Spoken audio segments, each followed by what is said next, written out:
আমাদেরকে আশীর্বাদ করো কাকু, আমরা যেন সুখে শান্তিতে সংসার করতে পারি। পাগল, তুইও তো আমার ছেলেরই মতো, এখানে প্রণাম করার কি আছে? আমি তোদের দুজনকে সেটা ভরে আশীর্বাদ করলাম, দেখিস তোরা দুজনেই সুখী হবি।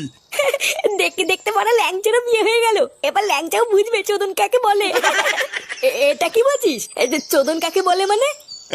সে কুমারীর ছেলে, এখানে চোদন বোঝার কি আছে? ও কি তোর মতন অকর্মা নাকি? আরে ল্যাংচা, বাবা তুই ফুটের কথা কিছু মনে করিস না, ওর কথা বাদ দে।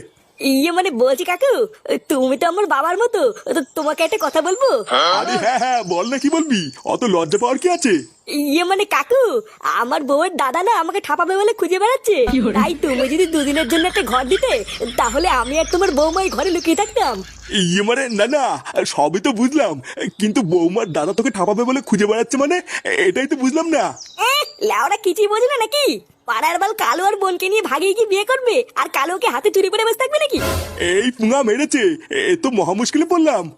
তোদেরকে যদি আমি এই ঘরে থাকতে দেই, তাহলে তো কালো এসে আমারও সাটা ভাঙবে রে। এ কি রে, তোরা এখানে?